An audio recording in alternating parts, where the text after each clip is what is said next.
What is up, college money hustlers? Welcome to another episode with your co-host Dwight Van Dyke. And Elliot Bernard, what's up, everybody? All right, so today we actually have a topic that's not necessarily about finance, although it does apply to finance, but we're going to be talking about analysis paralysis. Yeah, definitely. I think it's an interesting topic to mention. Although, like Dwight said, it's not strictly finance. I think it's something that a lot of us we encounter in mostly our daily activities and stuff like that. Especially when it comes to making big decisions and stuff like that. A lot of time you can get stuck and miss out on opportunities and so on. So I've had personal experience, so we're gonna dive into that and see exactly, how. If that is something that you've had problem with, maybe you can, maybe our experience will help you figure out the best way to counteract it in the future. Yeah, So let's just dive right into it. So what exactly is analysis paralysis? You've probably heard the term before, but if you haven't, analysis paralysis is pretty much when you have a decision to make or you want to do something, but Yeah. you're literally stuck and you can't actually start it because you're too scared of what's going to happen. So you try and get as much knowledge as possible. You try and go over every single negative possibility that could happen or positive possibility. But you pretty much end up getting stuck in this loop that causes you to stay exactly still and not actually pursue what you want to pursue just because, you're stuck in this loop. Like, you're so scared to take action that you're running through all these scenarios in your head and you're not actually going anywhere. Yeah, all these probabilities of what may happen. And I mean, Dwight described it pretty well. It's that moment where you're like, you have options and you don't know what options to take, although you have the necessary information to make a choice. But why can't you make a choice? It's because then you're scared of what you're going to get stuck with when you make that decision. Like, if it comes to like buying something over something else, then you're gonna be stuck with what you buy for the rest of the time being, and you're like, dang, I don't want to miss out on this one though. Exactly. So like maybe this one would be faulty, so it's like, yeah, and it's kind of wasting of time. It's nothing efficient, and even sometimes you can do it like by overdoing something, Dwight. Like if you have an assignment to submit and you're just like over reading it, like when it's done already and you're just like going over it again and again.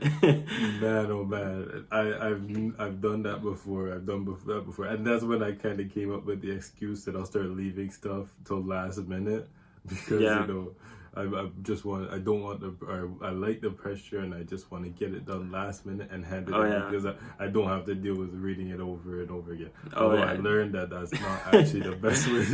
That's not actually the best way to take. In college, man, makes it sound old when I'm saying in college, but we just graduated. So when we were in college, Dwight was like, "Yeah, I work best under pressure. I leave this 8-page assignment for like." Maybe like 3 hours before due time, and I'll get it done. Yeah. And then he's squabbling. I'm like, he's like, oh my God. He always gets it done. But it was just a bad excuse for, just procrastinating. And at least you realized it. I realized it literally was just an excuse just to procrastinate. That's a story for another time. So we're gonna dive right into examples we've had in our personal lives. So if you want to give a personal example. Oh yeah, easily. So my biggest one was kind of recent. So I needed to get a car. All right.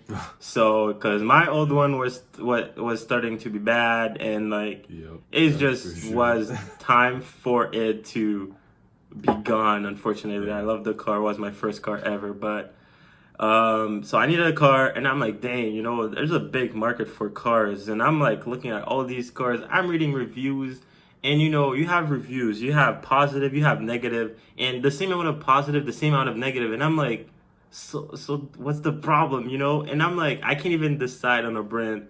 So like I was Mm-hmm. stuck in like a pretty much big loop where I'm just like Yeah. looking at cars, adding them to the list, and these cars are getting sold, and I didn't even get the chance to test drive them because I'm still adding others to the list and stuff like that. So pretty much when I realized, the need for one was becoming imminent, I just decided, I said, hey, okay, Elliot, you're gonna sit down and today I'm gonna figure out what car I want. You know, Mm-hmm.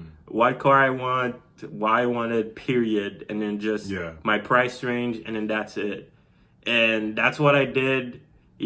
I went and I'm like, I tried it, make sure everything is good. I'm like, you know what?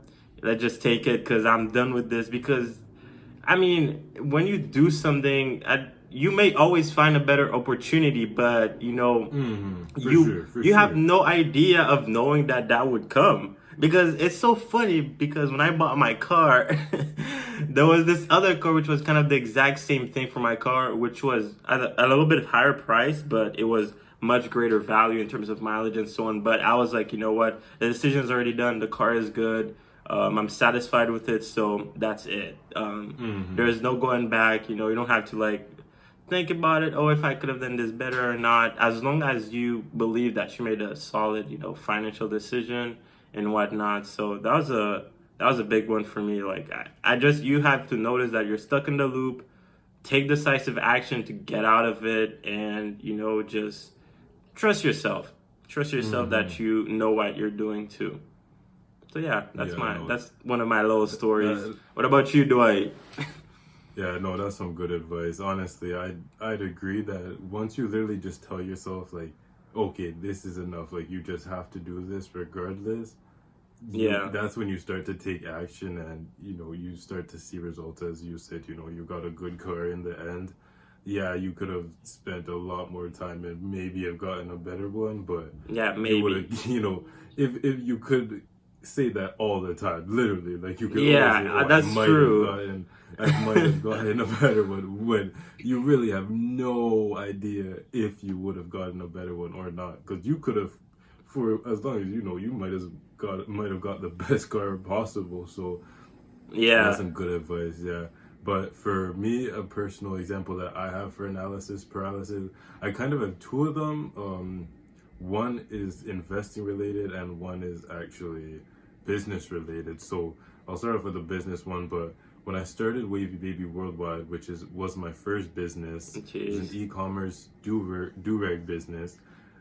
I fell into analysis paralysis far before I actually started the business because I had the idea to start a do-rag online business months and months, months before I actually Yeah. started it. So I started it January 2019. So it's been over a year, about a year and a half now, and I'm shutting it down now because I want to focus on other things. But I probably had the idea since like maybe like September of 2018 or so, like probably a whole semester before I actually started the business. I had this idea, and I always thought to myself like, oh, like how am I gonna do this?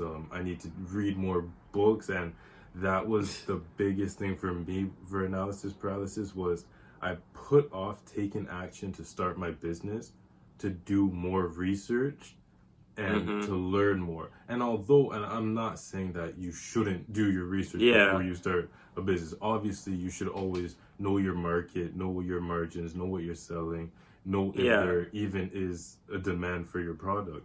But I Yeah. knew all these things far before because I've seen it in my community, I've seen it with people I know.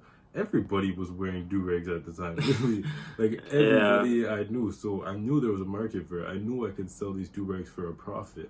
But I just got into this bad habit of reading. I mean, I was reading, book every This guy 2 weeks. said bad habit of reading books. Yeah, Never heard of well, that one. reading in general isn't a bad habit, but it's a bad habit when you're doing it specifically to put off taking Yeah, action. yeah, And exactly. that is what I found myself doing. I was reading so many business books, Rich Dad, Poor Dad, Richest Man in Babylon, the E-Myth, every single business book I could get my hands on. I was literally reading it because I Yeah. didn't want to fail.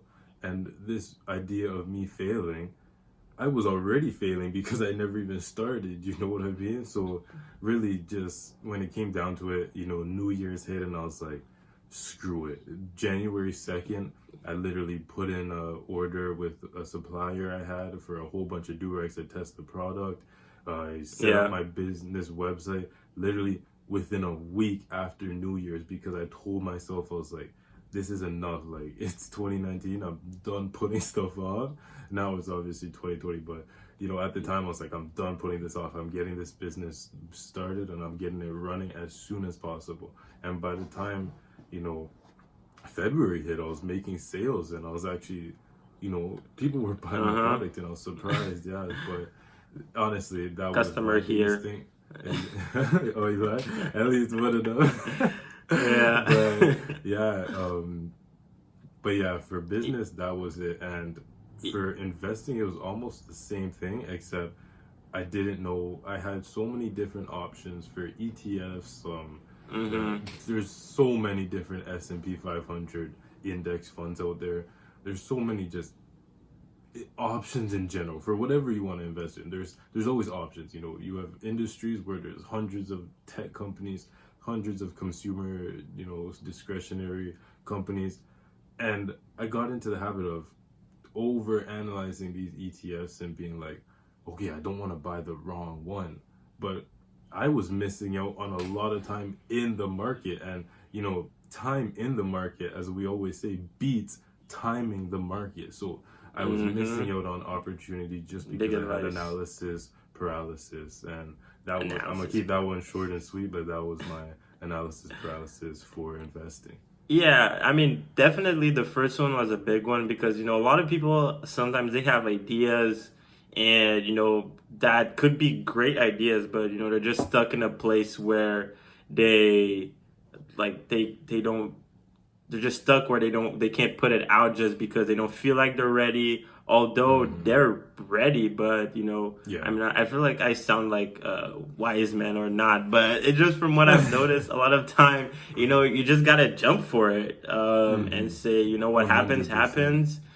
And just, you know, the biggest thing I think is trust yourself, you know, trust that you did your due diligence and, you know, jump for it. At the end of the day, you will come out of it learning something, I believe, stronger than before. You know what they say, what doesn't kill you makes you stronger. So hopefully you don't come out of it like, you know, broke and nothing left, but you wouldn't come out of it like that if you like planned it at least pretty good, I think. So, you know, sometimes you just gotta jump for it and don't stay stuck in a cycle because there's nothing efficient about it. You know, trust yourself. You should trust yourself. You know what you're doing. I'm pointing at you right there. You know what you're doing, all right? You can do it.